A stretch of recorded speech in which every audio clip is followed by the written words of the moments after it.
is Justin with ArizonaRockClimbing.com, and I'm sitting here with Timy Fairfield, professional rock climber and president of Futurist Climbing. So thanks for taking a little bit of time to do this interview with us today. After looking at your profile, it seems like you prefer to boulder rather than to rope climb. But is there any truth to that, or?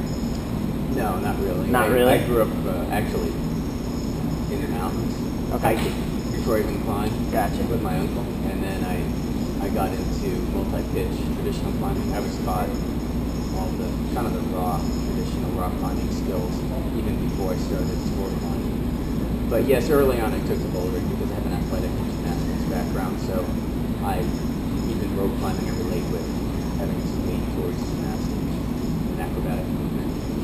But even if I'm spending a lot of time training on the wall, I'll still use the bouldering wall for training power endurance and resistance for routes as well. Okay. So I enjoy both rope climbing and bouldering. I would say I go through phases where I get hooked on one or the other. Right. A lot of climbers will boulder when it's cold in the winter, and then they have a difficulty season in the spring and summer. Right. Sometimes I mix it up where I'll do 2 days bouldering a week and 2 days routes a week. Sometimes I'm bouldering on rock, but I'm climbing circuits on my wall. Sometimes I'm bouldering on my wall, but I'm climbing routes on the rock. So I enjoy both, but I do tend to excel at short, powerful routes. So I like the rope, what I refer to as rope bouldering. Okay, cool. Now, do you, as you said, rope bouldering is your preference, if you could? Yeah, if I'm on a rope, I like it bouldering. Okay, cool. That's perfect. As the president of Futurist Climbing, what have been some of the challenges associated with running this type of business in the climbing world? I know it's a huge deal, but I don't think people really grasp the span of what it entails. Well, for me, one of the biggest obstacles was being looked at as a business person, because for the last 20 years, a lot of people in the industry have known me as a sponsored climber and an athlete, as a competitor, and someone with a lot of opinions and ideas who was sometimes talking to the wall and maybe had some traction with young people who didn't have a lot of power or pull or funding. And now that I'm older, I've been able to connect with younger customers who are coming into their own business. And so that was the first obstacle. The second obstacle has actually been transcending some of the cultural differences between the direction of where I feel the sport is going and the habits of old. Some of the old habits from 20, 30 years ago and the way business decisions are made in the formation of climbing facilities are still in place now, which I find to be very frustrating. A lot of the aspiring gym owners do not think about their project from beginning to end. They don't take into account where the sport is going to be in 10 years, how to position their business for an evolving market, how to create a platform that will offer more value-added services, a higher quality of offering just in the base service of the presentation of the facility, route setting, understanding marketing. A lot of the gyms are not really interested in growing the sport globally. They're interested in being able to survive, open the doors. Even people who are successful business people outside of the sport seem to have a tendency to want to bootstrap. They like to rush their projects. They don't like to dot all their I's and cross all their T's. I am constantly amazed at how many people in this industry have access to capital, but have very poor judgment and discretion as to how to manage a project with that capital. I see a lot of money being wasted. I see a lot of hasty decisions being made because people just want to get a gym of some sort open instead of waiting until the right time to open the right kind of business in the right location, designed the right way. Because a lot of people have a love for climbing, and they know there's inherent interest that's unserviced in just about every market. So they haven't had to think about how to be competitive and how to drive the growth of our sport forward. And that's something that I've been geared towards for a long time, whether through my own climbing as a spokesperson for the sport, route setting competitions, conducting special events, doing things for the media, for Nike commercials, ESPN, independent consulting for PR, for major projects that are kind of on the fringe of our sport, and now with my consulting company. So that's been the biggest challenge is a cultural challenge. And then, of course, there are the challenges of operating a new business. We're only in our third year of operation, and you have your ups and downs and your rocky roads, and you find yourself learning about legal issues and taxes and all kinds of things you just don't want to deal with. Because at our company's S Corp, and previously Timy Fairfield professional climber, I was operating as a single managing partner LLC. So now I have a business partner in Futurist Climbing Consultants. So the way I operate that company is very different than other companies that I've operated at, more of their sole proprietorships. Perfect. Yeah. So growing the sport being a focal point versus growing the business. Right. Our business is dependent upon the growth of the sport in the right direction. Actually, the reason I started this business was to capitalize on all of my experience and knowledge and expertise that I've accumulated over the years, but more so to positively influence the direction of the sport, because I've seen a lot of lost opportunity, and I've seen other companies not take a leadership role in bringing our sport to the next level and doing it right, proper execution in supplying facilities, designing facilities, conceptualizing the business, empowering the clients to be more successful. I really just got tired of seeing the way that the industry has gone, and I believe that more pro climbers and more climbers of influence should own and operate companies so that they can dictate the direction of our sport. The reason why our sport has been stunted is because people such as myself prior to me have not taken a leadership role. Gotcha. So I have taken the reins, and I encourage other climbers who have concrete ideas as to what the future of the sport should be in their mind to start a business and positively influence the future of our sport. This is an interesting distinction because if you look at skateboarding, surfing, just about any other action sport, people who were competitors or pros or influential in their sport also own companies. Tony Hawk owns brands, and so he's able to influence the industry by controlling the money. Right. And most pro climbers or top level climbers have not gotten themselves into positions where they can make their own decisions with their company and put their stamp on the sport. Gotcha. They generally work for other pre-existing entities. Maybe they go to work for one of their sponsors. I've done that in the past. I've worked as team captain for different shoe companies, and I find it more rewarding to own my own business and to be able to choose with whom I can do business and how we do things so that it fulfills my vision of the sport as a climber, not the vision of someone who doesn't really understand what needs to happen to get our sport on top. So Right. the sport's been neglected for a long time by its own practitioners, so it's really our own fault, and it's the responsibility of people like myself to take the bull by the horns and move it forward. Good. Good. Now, I know we had talked a little bit previously about mentorship. I mean, you had a mentor when you were coming up in this, but it sounds like that also has a role to like the last question is having a good mentor and somebody that you can say, push these limits. And what do you think the role of a mentor would have in these last two questions, and being able to have a mentor for one, and being able to use that mentorship to drive the sport? I think it's very important. I, as a young climber, looked up to the immediate people who taught me how to climb, and even if I may have surpassed their ability, I still respect them because they invested a lot of time and energy in introducing young people to the sport. They opened it up.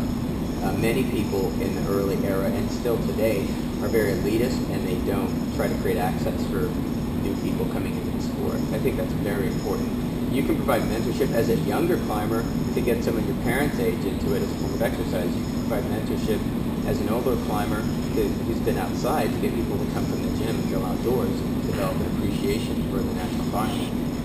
And then on a business level, I've had mentorship from other people in other industries and in our industry who I feel have pushed the level, of our sport in the right direction to make it healthier and to make it thrive. But what we haven't seen is someone take the bull by the horns like Tony Hawk or Stacy Peralta or Burton Snowboards. These companies really invested in a business image and ideal and products that fulfilled their vision for where the sport should be and what the potential of the sport is as core users. Mm-hmm. Perfect. But I think that mentorship is very important in every sport. Even if you look outside of what you're doing, I'm inspired by athletes from other sports and people who accomplish things who never climb. I think it's very important to draw from other people who are great in music, or people who are great in art, people who are successful in other activities like skateboarding, surfing, bull riding, all these off-the-wall sports that have come into the mainstream. I think we can learn a lot from those sports and the people who led those sports to where they are today. Yeah, I agree. Kind of switching gears here a little bit, within the climbing world and the business side of climbing world, what type of certifications or education is available to those who are looking to start climbing, but also, we've said, climbing, those who are interested in it, try to build a business or try to start something to push this sport. What type of certifications or education is available to those out there who are wanting it? Well, traditionally we offered safety, guiding, rock, instructional type certifications, and the AMGA offers such certifications for people who want to become guides, and they've made those certifications more specialized. Now you can get a single pitch rock instructor guide, you can get an alpine guide certification, international certification, but those certifications don't really address the needs of the most popular and new emerging area, which is gym climbing. We initiated through USA Climbing about 8 years ago a national coaching certification program. Myself and Chris Wall presented to a small group of coaches to create the first group of nationally accredited coaches and trainers, but it hasn't really stuck at a high enough level to be of any significance. What we need to do is create more certifications that have weight in the commercial environment and that empower people to build the trade and real profession, so that we keep talented people as route setters, we keep talented trainers, climbing instructors, climbing coaches.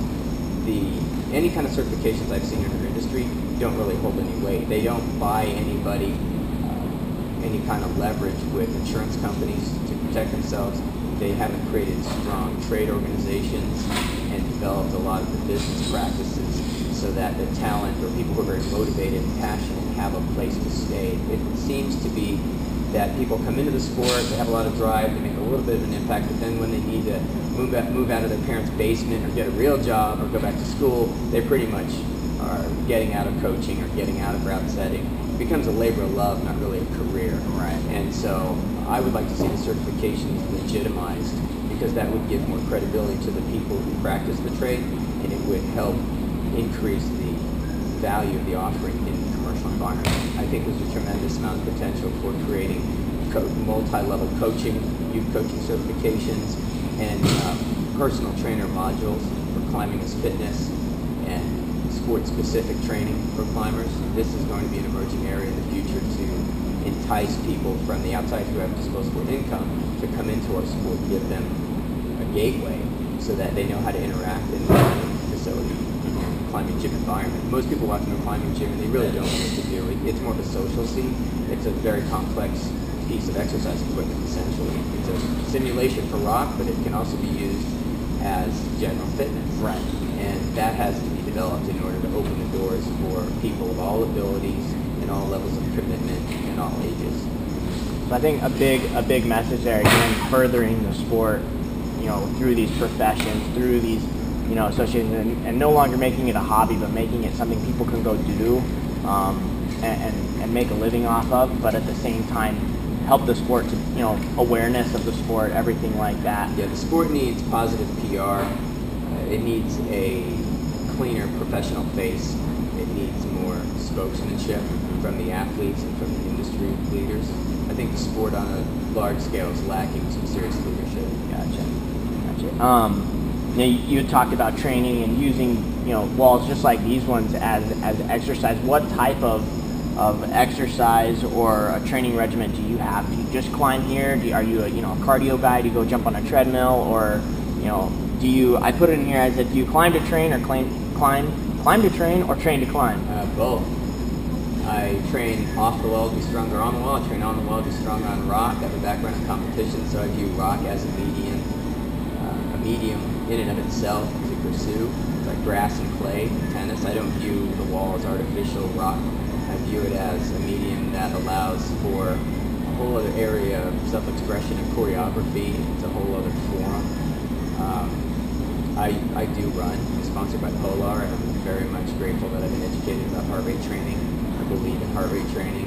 I've filmed a ring training video for power athletes. So I use gymnastics rings and suspension training. I use kettlebells use yoga. I use all types of fitness influenced by MMA and martial arts fitness. Use that in my training as well. So that's a very good question, because sometimes during certain phases of the year, I feel as if I'm climbing to be in fit condition as a person. And then other times I feel like I'm really training specifically off the wall to be more effective when I'm climbing. I think there is a synergy there, but there's a distinction, because some people will favor one or the other. Right. I think a lot of people who don't currently climb or having climbing goals may not ever want to climb outside or compete, but if they understood how to use the climbing gym, then they would perhaps have an alternative means or modality of exercise, whereas otherwise they may not be interested in going to the gym, staying on the treadmill, doing something that's redundant and boring. That's what's interesting about climbing. It develops strength, active range of motion, agility. It actually develops your brain, because it's another movement language. It develops an aesthetic sense as well. And it can develop strength, it can develop muscular endurance.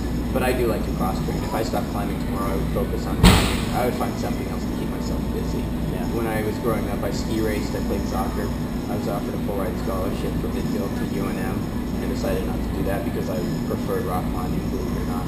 So I very much come at it from an athletic side. Even though I do love the outdoors and I do view it as an art, it's a sport. And I think that that's one of the most marketable aspects of the activity.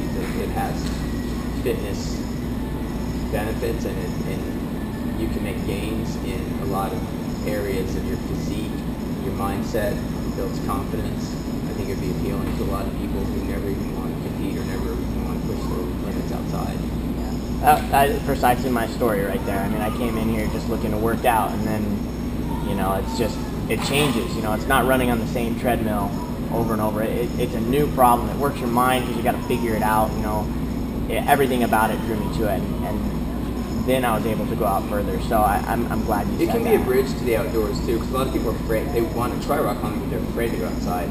So if they get confident using the techniques and falling and gaining trust in the safety systems indoor, then if they can make a smooth transition outdoor and learn a couple other safety skills, it can help serve as a stepping stone to get young people into the outdoor environment, develop a relationship with nature, which I think is important. Environmental education is really important for young people, so it can be a good starting point for that, although it doesn't necessarily have to. You don't have to be predisposed to going outside. Right, perfect. Just the last question. I know this is going to be a tough one. I'm going to kind of surprise you with this one, but how long do you plan on climbing? I plan on climbing my whole life, or until my body fails me, or until I feel as if my climbing level is not gratifying. But if I'm able to climb when I'm 80 years old, even if I can climb, something easy like 13D or 14A, I'd be pretty happy. Yeah. I'm just kidding. I was like, all right, I got some work to do now. I think people who are well trained, it's going to be interesting to see how hard they're able to climb into the 70s and 80s. In Europe, you see people in their 60s climbing 514. So I think my generation, if we keep training strong, you're going to see people 80 years old climbing B10 eventually. Okay. Now, I don't think it's all that unreasonable. No, but if I can't, I'm still going to enjoy climbing B2. I really admire people like John Gill, who is a forefather to our sport. He influenced bouldering more than anybody else in the history of our sport. He's going to be 80 years old, and he calls it boulder sizing, not really bouldering. So he just climbs around whatever he can hang on to, because he wants to maintain range of motion. He likes to keep his brain sharp. And I think that's great, because you're talking about somebody who had such an elevated level, and he was gymnastically superior 40, 50 years ago, but now he still appreciates the act and kind of like Tai Chi, the meditative aspect of it, so much that the actual grade doesn't matter. He just wants to be in the environment, and he just wants to be using his body, interacting in a gestural sense. I think that happens with age, as we start to appreciate things qualitatively rather than quantitatively. Yeah. Now, this kind of leading from that, when that day comes where you say, you're bouldering or you're climbing because you love it still, but you're at that point, how do you plan on passing on all that you've learned? I mean, you have a lifetime of climbing achievements. Anybody can go read about that, your website, your bio, anything like that. But how do you plan on passing that on to future climbers, like the next generation? I think that I probably have to spend more time developing resources, books or apps, or making information available so people can benefit from it, but also conducting training camps and clinics. If I can affect a few people, positively influence them, disseminate some information to some coaches, then they can influence a lot of athletes. So if I can help train one coach really well, and that coach has 40, 60, 80, 100 kids, then I can influence them through other people who have that same passion. And one means that I'm working through is with Protege Sports. They offer online instruction for several athletics: basketball, hockey, soccer, gymnastics, and I'm their climbing spokesperson. So I would like to create a larger archive of climbing training videos and even mental training videos and any subject matter really that would help convey to the new generation, because I think people want to see things in electronic format now. That's how they seek information. Right. So I think that will become more important to me over time. More training DVDs, although online resources are really the direction that we're moving. But I also think that helping to design really nice facilities that are inspiring will help put my mark on the sport and influence the following generation of designers and people who come into gyms, even if they don't know me or know I designed well, helping create an environment that inspires their thinking or makes people want to climb who normally would not want to climb. That's a good way to put your mark on the sport in a manner that transcends your own lifetime and your own mortality. Perfect. Hey, thank you so much for taking time. Is there, if somebody wants to go, after they've looked at this on the website, if they want to go and find out more about Futurist Climbing or yourself, where might be a good place to go to visit? futuristclimbing.com or TimmyFairfield.com, and we're creating a new website for Futurists, so things should get more exciting. And I'll link to your website as well, now that I know you're doing such interesting things and conducting interesting interviews on stimulating topics. Stimulating questions. So I appreciate you taking time out. Hope you've enjoyed your stay in Arizona, and hope to see you back soon. But I appreciate it.